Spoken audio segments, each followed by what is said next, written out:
Hello everyone, it's Ahmed here. I just want to say a massive congratulations to the tiny nation of Qatar for staging a World Cup tournament, which, I hope by the end of the tournament, will turn out to be the best World Cup experience to have ever been staged. Today, the world is Qatar, and Qatar is the world, despite the naysayers, the jealous morons of the world, the racist media and the Islamophobes everywhere. This came about due to the ingenuity of the Qatari leadership, which differentiates it from its surrounding countries. Do I have negative opinions about Qatar? You bet I have.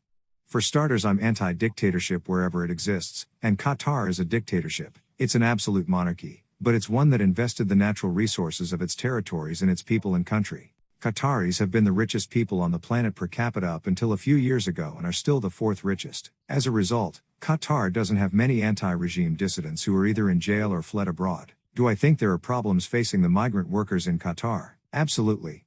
But there are a few things that we need to understand. Qatar has a population of 2.9 million, of which 2.2 million are migrant workers. So basically, for every Qatari, there are 2.45 migrants. These migrants have contracts that they enter into willingly. They get hired by agencies from their own countries that in turn have partnerships with Qatari businesses. Having understood these facts, it's understandable that abuses will probably take place given the ratio of Qataris to migrants.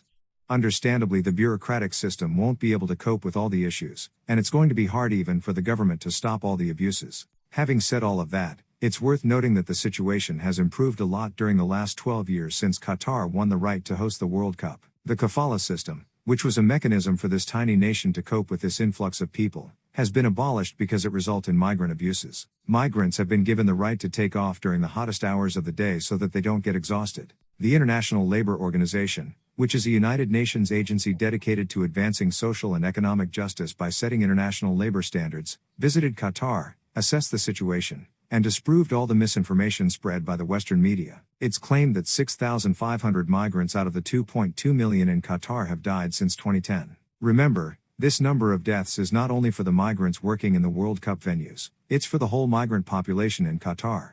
Now the jealous anti-Qatar Western elites and media will have you believe that the 6,500 dead people over the last 12 years out of a population of 2.2 million people is disproportionate. But anybody with even half a brain cell will understand that it's absolute BS. Finally, imagine even 1/10 of that number of migrants coming to any European country. Just think about it for a moment. I believe 10 times as many terrible holocausts would have occurred in record time. Contrast this to the attitude of the Qataris to that of European societies. I won't talk about the LGBT thing that they are trying to push, so I'll leave it at that. Thank you for watching.